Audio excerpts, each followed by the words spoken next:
Les résultats du second tour des législatives n'ont pas été une bonne nouvelle pour Emmanuel Macron.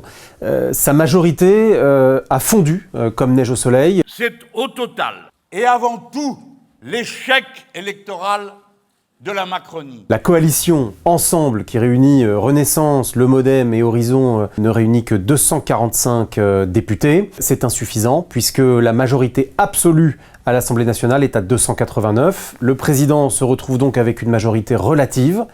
Le problème, c'est que en face, les oppositions sont plus ou moins en 3 blocs.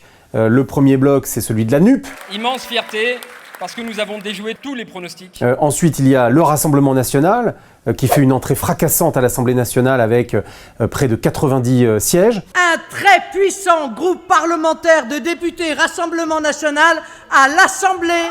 Et puis les Républicains, qui tiennent bon, avec un peu moins de 70 sièges. Alors comment gouverner le pays dans ces circonstances? C'est la question qui hante les esprits à la fois du président de la République, mais aussi de l'ensemble des leaders de son camp politique. Alors, on peut avoir une approche arithmétique, mathématique. On regarde la nouvelle Assemblée et on se dit, bon, c'est simple, c'est facile.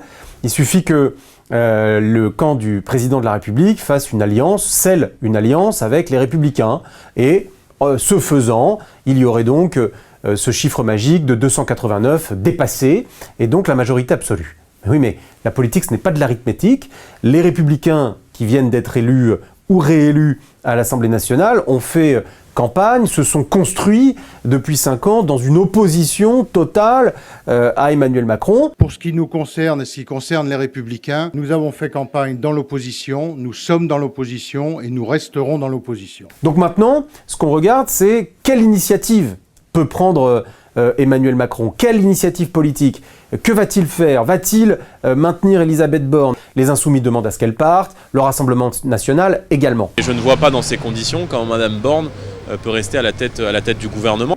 Nous sommes dans une situation inédite. L'enjeu pour Emmanuel Macron, c'est de savoir si son second mandat sera contraint à une forme d'immobilisme ou si au contraire, il réussissait à trouver des majorités au cas par cas pour peut-être faire passer des réformes.